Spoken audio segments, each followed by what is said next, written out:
हे students, मेधा दी की पाठशाला में आपका स्वागत है। तो आज हम पढ़ेंगे JCERT क्लास 5 टेक्स्ट बुक की पहली कविता good night and good morning by lord Houghton. बच्चों, लॉर्ड हॉटन द्वारा लिखी गई इस कविता में एक क्यूट लिटिल गर्ल यानी कि एक प्यारी सी छोटी सी लड़की अपने आसपास मौजूद सभी चीजों को देखती है और सोचती है कि क्या वो भी उसकी तरह शाम ढलते ही अपने अपने कामों से थककर सो जाते हैं।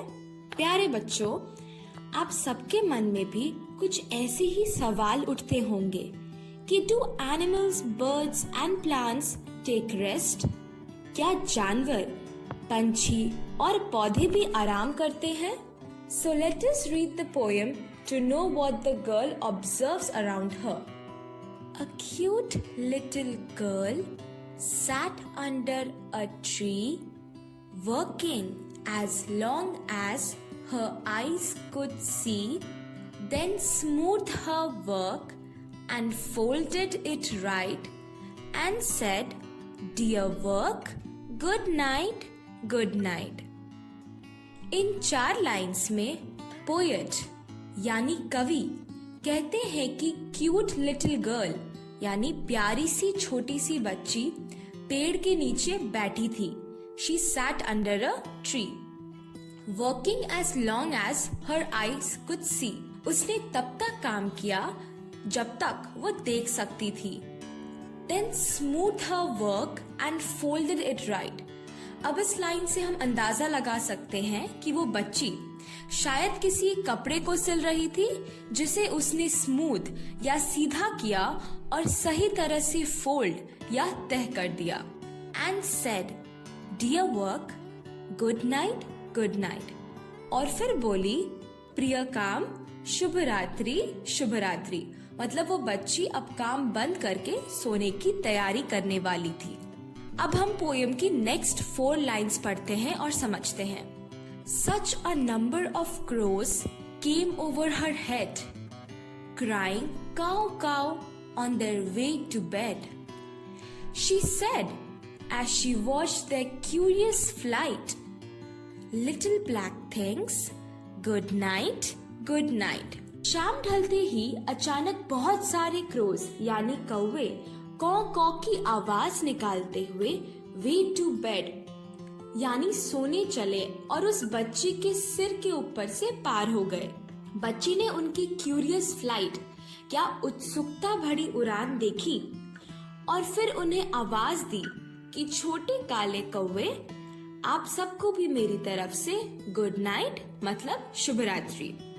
The horses neighed and the oxen lowed, the sheep's bleat bleat came over the road, all seeming to say with a quiet delight, "Good little girl, good night, good night." अब जैसे जैसे शाम ढलने लगी, बाकी जानवर भी धीरे धीरे अपने घरों की ओर जाने लगे। घोड़े हिनहिनाते हुए, बैल डकारते हुए और भेड़ों की झुंड मिमियाते हुए came over the road यानी रास्ते से गुजरे और सब मानो कह रहे हो with a quiet delight मतलब मन ही मन खुश होकर, good little girl, good night. अच्छी नन्ही बच्ची, शुभ रात्रि। She did not say to the sun, good night, though she saw him there like a ball of light, for she knew he had God's time to keep all over the world and never could sleep. पर उस बच्ची ने सन यानी सूरज से शुभ रात्रि नहीं कहा, जबकि वो एक रोशनी की गेंद की तरह आसमान में दिख रहा था।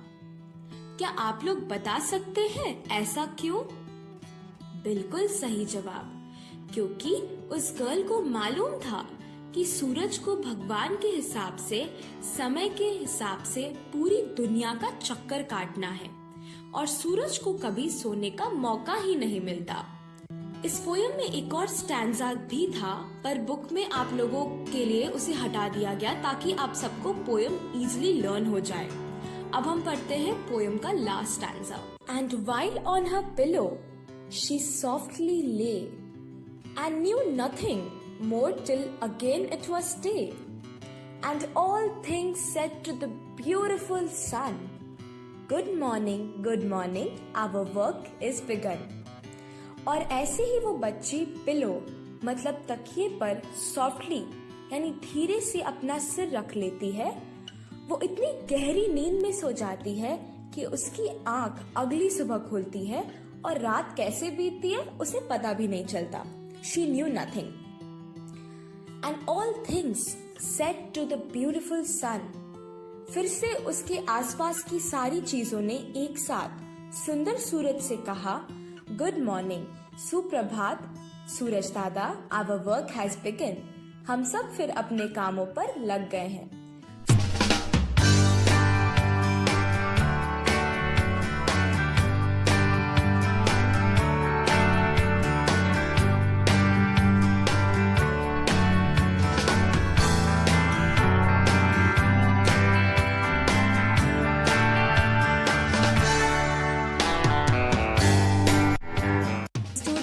आप सबको ये पोएम कैसी लगी? और यदि पोएम समझ में आ गया तो लाइक और सब्सक्राइब करें और नए वीडियोस की खबर पाने के लिए बेल आइकन जरूर हिट करें।